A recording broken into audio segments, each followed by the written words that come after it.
Pero bago tayo magpatuloy ay pakilike ang ating video. Ganon din ang subscribe button, pati na rin ang bell icon para lagi kayong updated sa mga parating ko pang mga uploads.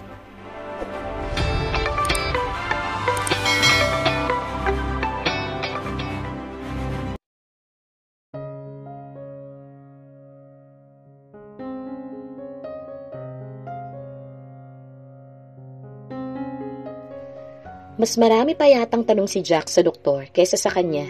It helped na kasama ito ngayon dahil relax lang siyang nakikinig sa usapan ng dalawa. Ito ang pumapasan ngayon sa bagay na mag-isa niyang binabalikat dati. She's near her due date. I need to check on her on a weekly basis. She's already on her 20th weeks and there are still tests that we need to run through. Isa na ang examination para sa gestational diabetes. Pwede naman ngayon, but I don't want to burst your bubble, Daddy. May inireseta si Dr. Manalo na additional vitamins para sa kanya. Pinasadahan pa yun ni Jax na para bang quality control manager ito. Saka isinuksok sa bulsa ng back pocket ng slacks nito. Nakabalingan ang tingin ito sa kanya. Wala na bang ibang katanungan ng buntis? Wala na po, Doc. Pilyang nginitian ng doktora si Jax. Si Daddy, wala bang ibang itatanong sa panahon ng pagbubuntis? That question rendered her speechless. At alam niyang namula siya ng husto. She could feel it. Nagkatitigan sila ni Jax. Alam niyang pareho ang tumatakbo sa utak nila. Ang nangyari noong nakaraang gabi. She looked away. Hindi niya matagalan ang titig ni Jax na tila wala si doktora sa harapan nila kung makahagod ang titig sa kanya. Well, intimate during pregnancy is safe as long as healthy si Mommy. And in Jade's case, she's okay naman, provided na the position is comfortable. Matindi na talaga ang pagkailang niya sa usapan ng dalawa na para bang gagawin talaga nila yun ni Jax. Nang matapos ng session, magkaagapay silang lumabas ng klinik at binagtas ang hallway hanggang sa marating ang sasakyan. Sa bawat hakbang yata niya, literal na nakaalalay si Jax sa kanya. Namimihasa na ang mga kamay nito na humawak-hawak sa likod at braso niya para maalalayan siyang mabuti. Nang may makasalubong sila sa hallway na naglalakad habang nakayuko, otomatiko kaagad na nakabakod na mga braso sa kanya. She was kept safe under his arms. Lihim siyang napangiti, para na siyang yakap ni Jax kung susumahin. Hindi man lumapat ang mga braso nito, pero nakaharang sa katawan niya, partikular sa tiyan niya. Ang sarap lang sa pakiramdam at ang bango-bango nito. Jax, lakad na tayo. Okay, inalis nito ang muntikan ng pagkakapulupot ng mga braso, pero hindi naman nawala sa likod niya hanggang sa narating nila ang parking area. Binubuksan nito ang kotse nang hindi pa rin inaalis ang palad sa likod niya. Pumasok ka na. Hinayaan niya rin ito na kusang ikabit ang seatbelt sa kanya. Jax treated her like a princess. Habang ginagawa yon, pasimple pa lang talagang humahagod ang kamay sa tiyan niya. Mama, at kailangan na rin siguro niyang masanay na ito ang tawag nito sa kanya. Tinunghayan niya ito hanggang sa ngayon, na nakaluhod pa rin sa gilid niya kahit safe na siya sa upuan. Maari ko bang maramdaman muli ang aking anak? Nakangiting tumangulang siya. Little joy for both father and son. Kaya niyang pagbigyan yon. Siya na ang kusang humilas sa kamay nito at inilapit sa sinapupunan niya. Masuyo nitong hinaplos ang baby bump niya. Ang hindi niya napaghandaan ay nang dampian nito ng halik ang kanyang umbok. The kiss was so tender. Punong-puno ng pagmamahal at pagsuyo. Mahal kita, anak. Pakiramdam niya siyang sinabihan nito. Ang babaw niya, no? Haplos niya ang tiyan nito gamit ang hinlalaki niya. Adriel Frederick. Anito na tila kausap sa baby. Okay lang ba sa'yo ang pangalan na yun? Napangiti siya. Maganda. What's with the name? Tinignan siya nito ng mataman. Puno ng emosyon ang titig niya. Kasi, ikaw at siya. Sama-sama kayong lumaban. Pareho kayong warrior. Sa bawat laban na rin ng buhay, ang mga anak niya ang kasangga niya. Adriel is a wise name for their son. Sana maging palaban nga ito sa buhay. At si Frederick, in memory of my lolo. That makes it even. Carmela at Frederick. Ang saya siguro ni Lola ngayon kung sakaling nakarga pa nito mga apo sa tuhod. Wala siyang gaanong alam sa lolo ni Jax. Pero sa naririnig niya, he was just a honorable man. Sa isang restaurant ang next stop nila, gusto niyang humigop ng bulalo at kumain ng Pinoy dishes. Kaya sa isang Filipino restaurant siya dinala ni Jax. He took the liberty to order for her. Habang hinihintay ang order nila, ay muling sinuyod ng titig ni Jax ang ultrasound picture na nasa bulsa nito. Halos ayaw nitong tantanan ng tingin ng ultrasound picture ng baby nila. Hindi mapuknat ang ngiti sa labi nito. Naroong halos ipagduldulan na nito sa mga mata ang nakikitang hindi naman klarong imahe ng anak. Sana pala, transvaginal ultrasound ang hiniling niya para mas klarong image. Baby Adriel Frederick Alcala. Makailang beses nitong sinambit iyon. Sinasaulo, hindi maitago ang saya nito sa muka at nagniningning ang mga mata. Inilapag nitong sonogram sa ibabaw ng mesa, sa tapat niya. Itinago naman niya yon sa loob ng kanyang bag. Pag-angat niya ng muka, natuklasan niya si Jax na titig sa kanya. Under normal circumstances, nag-iwas siya ng paningin, pero manipis niya lang nang initian si Jax. Maraming bagay ang kailangan natin pag-usap. A lot, yes, she cut him off. Pero pwede namang huwag muna sa ngayon. Baka masirang momentum na meron tayo. Let's just be happy, Jax. Kapag nagsimula na natin pag-usapan ng mga bagay-bagay. Na nangyari dati, baka mauwi lang tayo sa tampuhan o away. Ayaw niyang mag-guilty si Jax. Dapat masaya lang sila. Napabuntong hininga ito. You're right. May tamang panahon ng lahat. Dumating ang order nila. Nalipat kaagad doon ang kanyang atensyon. Usok pa lang ng sabaw, humahalimuyak na sa kanyang ilo. She was even clapping her hands, while her eyes darted on the sumptuous dishes. Hinayaan niya si Jax na mag-ayos ng kakainin nila. Paminsan-minsang, kapritsyo lang naman ito. Hinimay pa ni Jax ang karne at pati ang bone marrow, inalis nito mula sa buto. Kaya naman busog na busog ang kanyang pakiramdam. Samantalang si Jax, hindi halos makakain. Kung susumahin, parang nanonood ito sa kanya na magmukbang. Nabusog bang baby ko? Record-breaking si Jax sa araw na to. Nakailang padama na sa sinapupunan niya. Ang traidor niyang anak, sumipa naman kaagad. She could see how Jax smiled widen. He already has a favorite, he proudly said, smiling. Mukha nga. Their next stop, mamili ng mga gamit ng baby nila. It's quite a memorable day. Magkasama nilang pinili at pinagdesisyon ni Jax ang kahit pumunting gamit ni baby. Gumuhit ang ngiti niya. Baby Adriel Frederick, should he be a Montes or an Alcala? Montes or Alcala? Pareho lang din. Mamahalin nila ito, kapwa ni Jax. Pwede namang dalhin ng batang apelyido ng tatay kahit hindi sila kasal ni Jax. Pero hahayaan niyang si Jax ang kusang magdesisyon. Which one do you like? Hawak nito sa kamay ng dalawang stroller. Kulay blue at kulay pula. Iginiya niya ang kamay nito sa ibaba. Masyado pang maaga para dyan. Saka na yan. Kahit ang sales clerk na nag-a-assist sa kanila, natatawa rin kay Jax. He looked confused. With a pocket full of money, kahit ano maaari nitong bilhin. Di lang alam kung anong pipiliin. Kung ano-anong pinagpupupulot at nilalagay sa cart. At pati si Jenny, binilhan na naman ng bagong mga gamit. He really enjoyed what he was doing. Pagod ka na ba? Nilapitan siya nito habang kasalukuyang pinapunch sa counter mga pinamili nila. Di naman. Iling niya sa tanong ni Jax. From time to time, sinusuri nito ang mga reaksyon niya. Kapag napapahinto siya sa paglalakad dahil sumisipa ang baby nila, kaagad itong worried at nakasaklolo. Paranoid nga. Miss, can you give her a chair? Pakiusap nito sa sales lady. Areglado, sir. Parang kawal na iginiya kaagad siya ng tindera at supervisor sa upuan. Kung siya lang siguro ang naglilibot dito, malamang na hindi ganito ka-alerto ang staff ng tindahan na to. Noon ngang nagtungo siya sa mall nung buntis siya kay Jenny, mas unang umistima pa sa kasabayan niyang mukhang mayaman kaysa sa kanya na buntis. Napapuntong hininga na lang siya. Walang masamang alaala, Jade. Nag-concentrate siya kay Jax. Mabuti na lang at hinubad na nito ang suit nito. Hindi na ganun ka-intimidating tingnan. Para nga itong hot daddy sa paningin niya. Dalawang upper buttons ang bahagyang nakabukas. Naninilip ang dibdib habang inaabot ang isang terno ng pambata. Kahit may bahagyang pamamawis na sa likod nito, gwapo pa rin ito. At ang puwet, matambok pa rin. What a dirty thought. Natawa siya sa sarili. Perverted na rin yata siya. Nagagaya na siya sa mga sales ladies na kanina papasulyap-sulyap kay Jax. Umaktong tama lang kapag napapadako sa kanya ang pansin nito. Perhaps they all thought they were married or living together. Ang hindi alam ng mga ito, property na ito ng isang maganda at successful na si Chloe. She caressed her belly. Baby Jared, paglaki mo kaya, magiging chick magnet ka rin kaya kagaya ng daddy mo. Sana naman hindi siya bibigyan ng sakit ng ulo nito. She hoped na gaya niya, maging loyal ang baby niya sa kung sino man ang mamahalin nitong babae. Because until today, iisa lang talagang tinutubok ng puso niya. Napatingin siya kay Jax. Sapatos naman ngayon ang pinipili nito. Nangunot ang noo niya.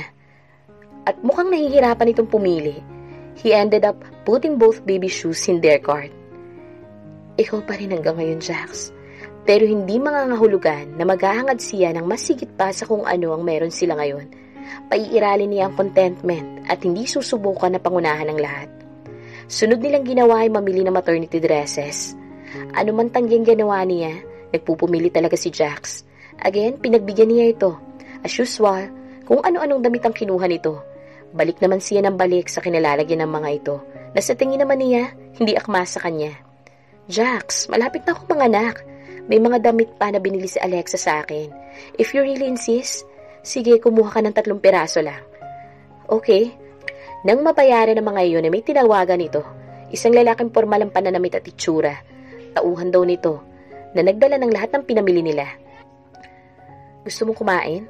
Medyo kumakalam na nga sikmura niya. Waffle lang. Hindi na siya nahiya pa. Waffle? Here. Sa isang stall sa gitna ng hallway niya hinila si Jax. Ang sarap lang ng amoy na nanunuot sa ilong niya. Lahat ay gusto niyang kainin pero syempre, mas namiss niya ang waffle. 2 sa kanya at 1 naman kay Jax. Panay ang nguya nila habang humahakbang sila. Sa kanilang paglalakad, tuksong napadako sila sa isang store kung saan pawang undergarments ang nakalagay.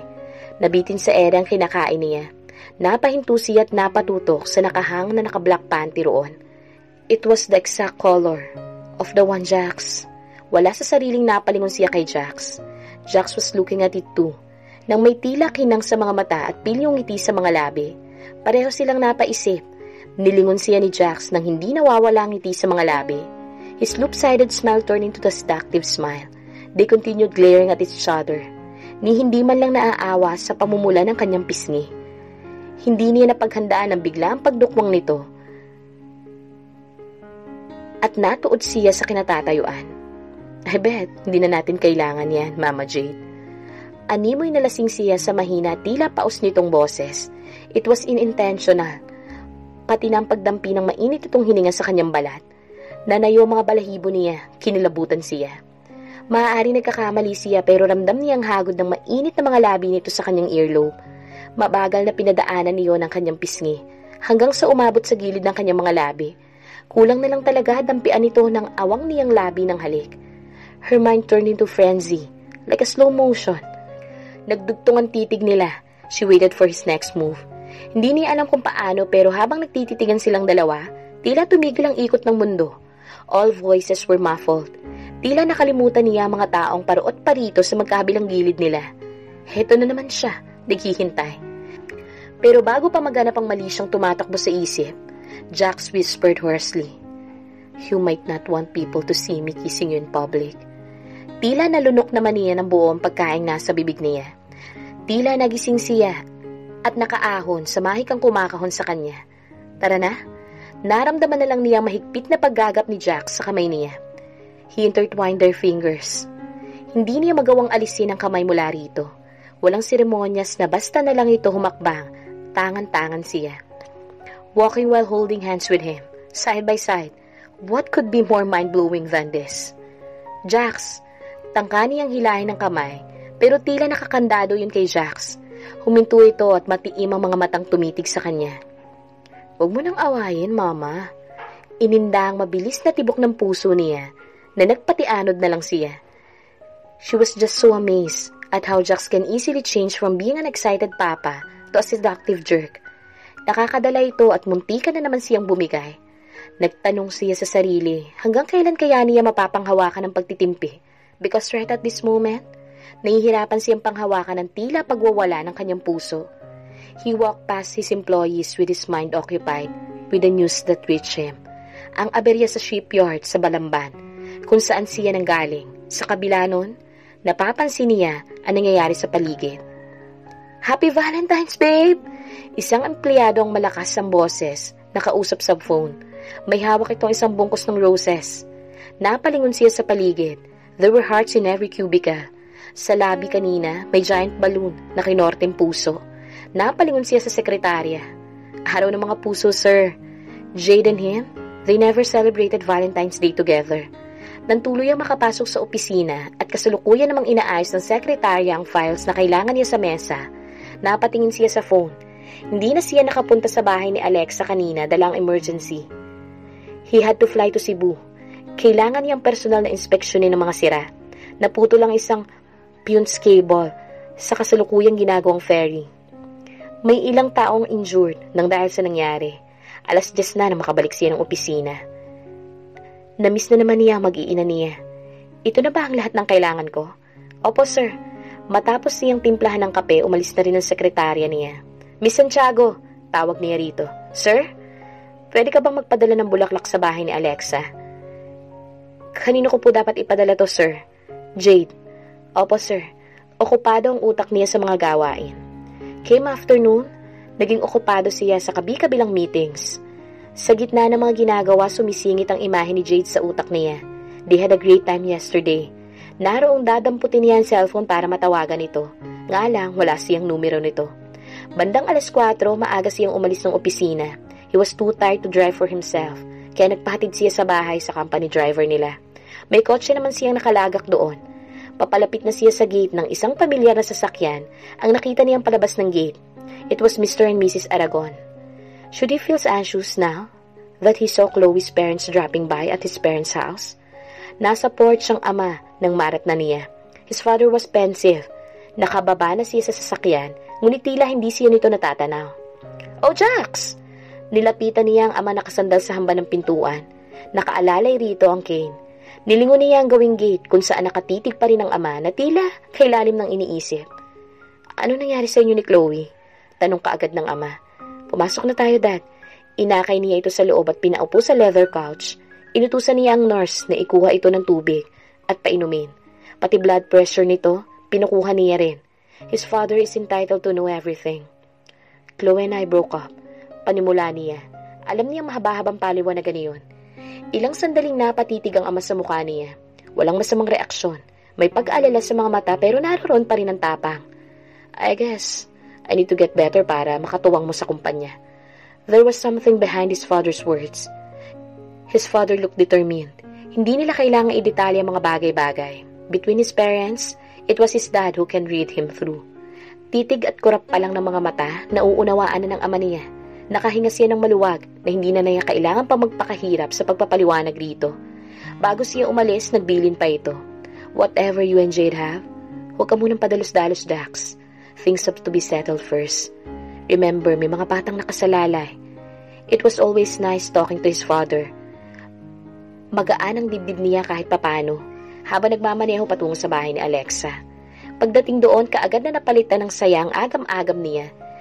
Isang halik lang sa pisngi ng anak niya, napalis kaagad ang mga alalahanin niya. Miss na kita, Papa. I miss you more, Princess. Puntahan natin si Mama Jade. Lalo pang lumaki ang katuwaan niya nang makita si Jade. She was sitting at the lounger chair by the poolside. Nakatalikod ito mula sa kanya. With this angle, pagkamat may pagbabago sa figure nito, kita pa rin ang natural nitong kurba na tila kay sarap paraanan ng mga daliri niya. I wonder kung anong nararamdaman sa kanya ng mga bulaklak. Hey, hindi ba mahamog na dito? Bumundol ang kilig sa puso niya nang lingunin siya nitong may ngiti sa mga labi. Hindi kagaya noong nakaraan, na masilayan lang nito ang dulo ng buhok niya, galit na. Wala akong magawa eh. Ayaw nila akong patulugin sa loob. So nagstay muna ako rito. Yang anak mo rin naman, busy sa kung anong ginagawa nila Nurse Agnes. She still looked cute, habang animoy nanunulis ang nguso sa pagrereklamo. Jade retained his childlike mannerism, and it made her even more adorable. Tayo na sa loob. Inalalayan niya itong makatayo at magkasabay silang naglakad pabalik sa loob ng bahay. He was holding Jade by the hand, habang hawak niya si Jenny sa isa. Itong uri ng kagalakan na inaasam-asam niya. Kumusta ang problema mo sa Balamban? Nakakalma ang boses niya. Paano mo nalaman? Sinabi ni Alexa at naibalita sa radyo. Narinig ko kanina sa pagkakikinggan ni Manang. Well, minor lang naman. Binuksan niya ang glass door at pinapasok si Jade. Sinundan niya ito hanggang sa kusina na nakaalalay pa rin ang palad sa likod nito. Sa mesa sila pinaupo ni Jade at abala si Manang sa center island. Gutom ka na ba? Hindi pa nakakapaghain si Manang. Madali na lang naman ito, Sir Jax. Si Manang nanilingon pa siya.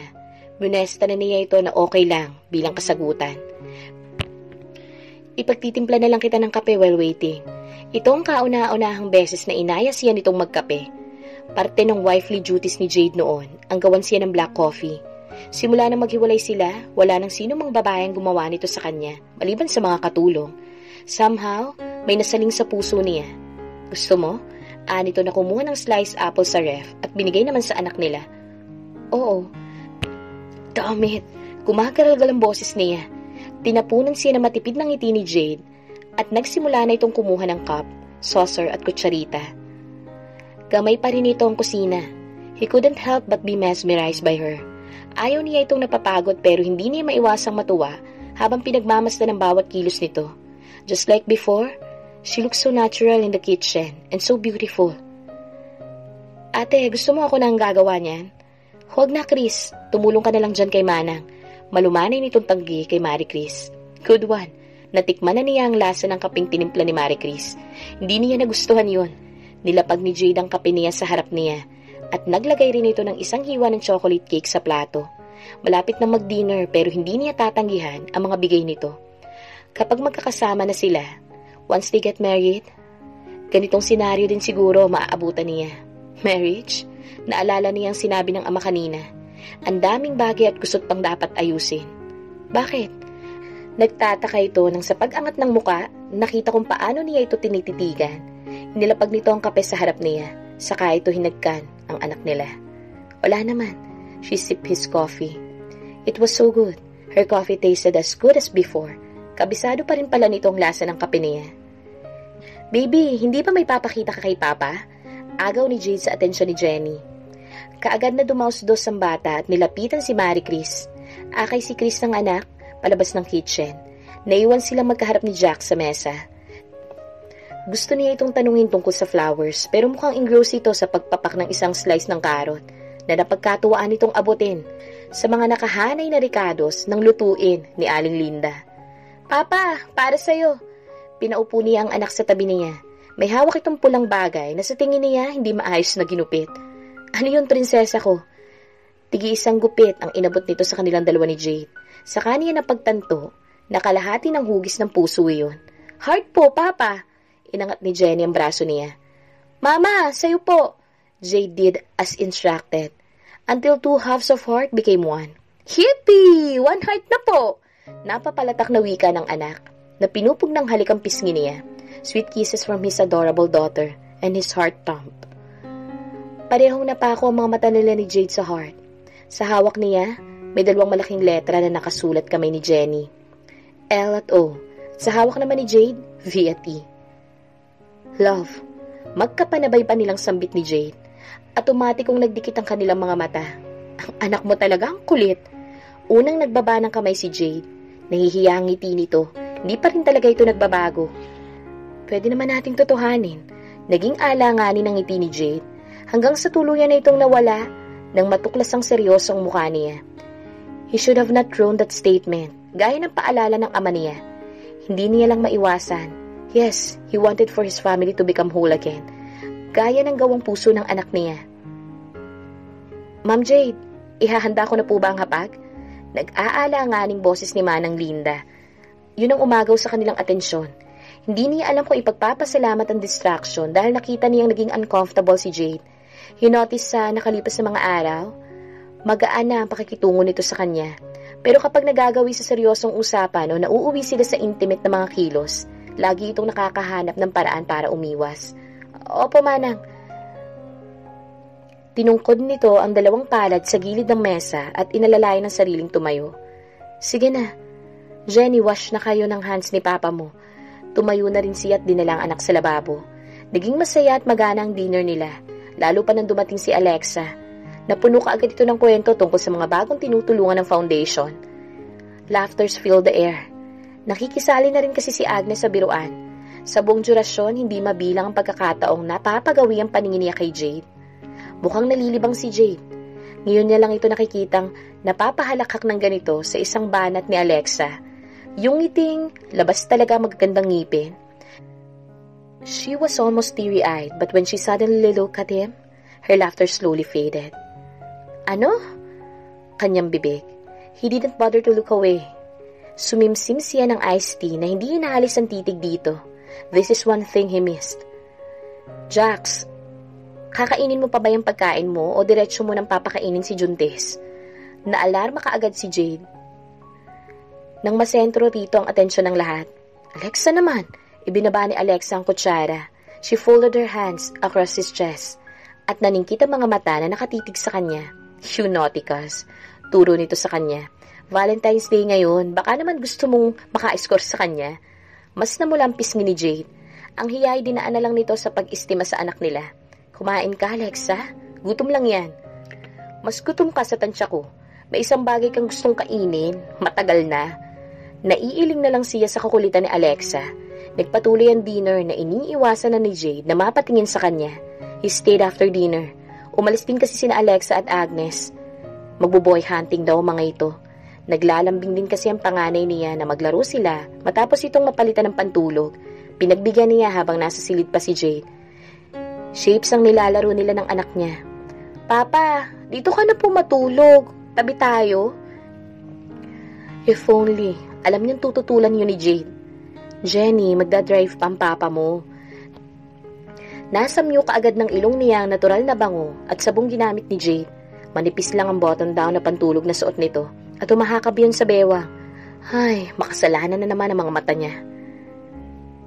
Pwede ko ba siyang ihiga sa kama? Tumingin muna sa wall clock si Jade bago tumango. Pumanhik sila sa silid. Napangiti siya nang makita kaagad ang bouquet na nakapatong sa misita, nakaterno ng sofa.